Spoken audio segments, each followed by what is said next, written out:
प्रश्न 3। 3, 4 और 9 के सार्वगुणज ज्ञात कीजिए। प्रश्न 3। तो 3 का गुणज कौन कौन होगा, यानी 3 गुना 1 3, 3 गुना 2 6, 3 गुना 3 9, यानी पहाड़ा लिखना है।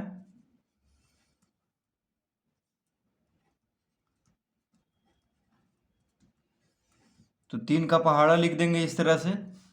अब 4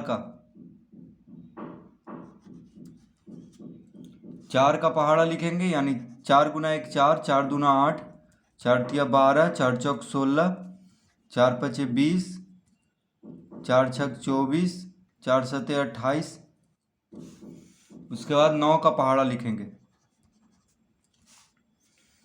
तो 9 का 9, 9 दूनी 18, 9 तिया 27, 9 चौक 36, 9 पचे 45। देखिए इतना में कोई मिल रहा है, कोई नहीं मिल रहा है, तो इसको और आगे बढ़ाएंगे इस पहाड़ा को। 4 सते 28, 4 अठी 32, 4 नमा 36। देखिए 36 ये दोनों में मिल रहा है, 4 और 9 में। ठीक है, इसको भी और आगे पहाड़ा को बढ़ाते हैं, 3 का पहाड़ा को, यानी 3 का गुणज को और आगे बढ़ाएंगे। तो 24, 27,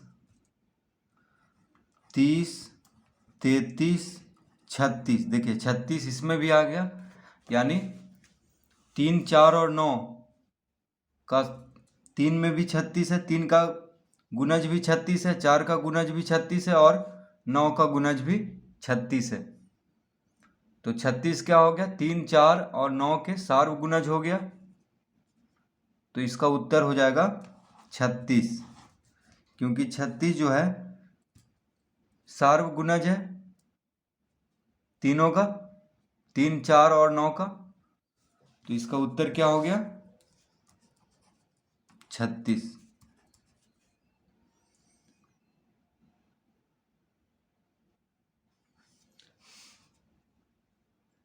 प्रश्न 4।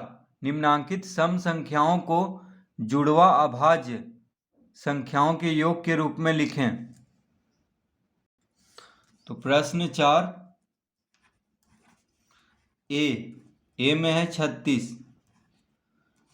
तो 36 को, ये सम संख्या है 36, यानी 2 से विभाजित हो जाता है। ठीक है, देखिए ये इसके बाद हम हल कर रहे हैं यहाँ पे प्रश्न। ये 36 तो उत्तर है प्रश्न 3 का, और ये प्रश्न 4 में ए में दिया हुआ है 36, यानी सम संख्या है 36, क्योंकि 2 से कट जाता है, 18 दूना 36। ठीक है, तो इस यानी ये सम संख्या 36 को जुड़वा अभाज्य संख्याओं के योग के रूप में लिखना है, यानी 2 संख्या ऐसा लेना है कि जो अभाज्य हो और जुड़वा अभाज्य यानी अभाज्य युग्म संख्या लेना है। तो अभाज्य युग्म का मतलब हुआ कि 2 अभाज्य संख्या जिसका अंतर 2 हो।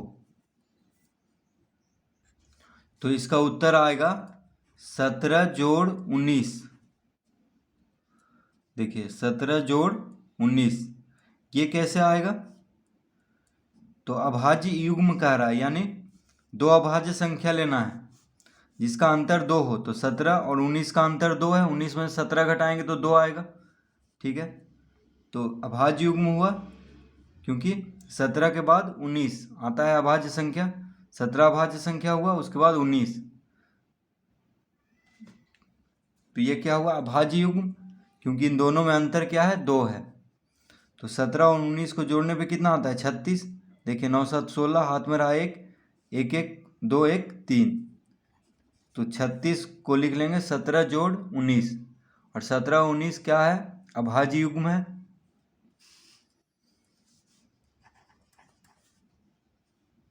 चौरासी,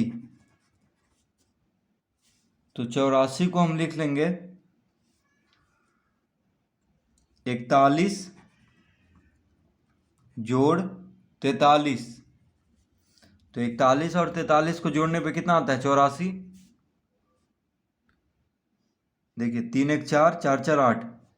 तो 41 और 43 क्या हुआ? अभाज्य युग्म। इसके बीच में देखिए 41 42 43। 42 क्या है? भाज्य संख्या है। ठीक है, तो ये दोनों अभाज्य युग्म बना रहा है क्योंकि इन दोनों का अंतर क्या है? 2 है। जैसे 3 5 हो गया, 5 7 हो गया, ये सब क्या है?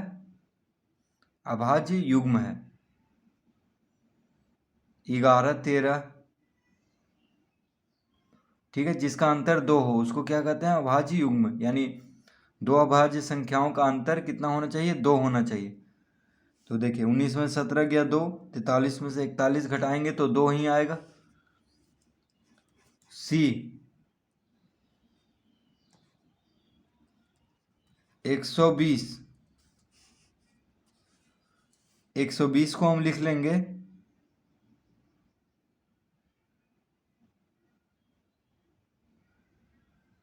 59 जोड़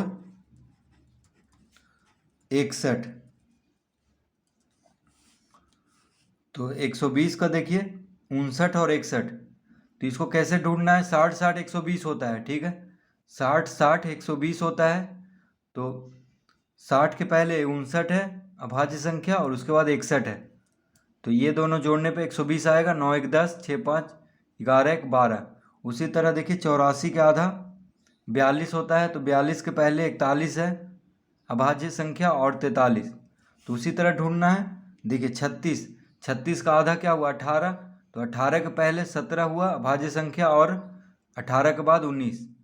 तो संख्या को पहले आधा करके देख लेना है कि आधा पे क्या आएगा। उसके बाद जो संख्या आएगा आधा, उसके पहले देख लेना है कि अभाज्य संख्या है कि नहीं। जैसे 36 का आधा 18, तो 18 के पहले 17 अभाज्य संख्या और 18 के बाद 19 है।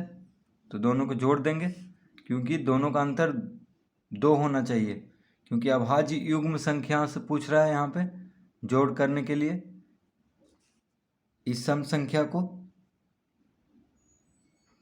तो इस तरह प्रश्न 4 का सी तक हल करेंगे।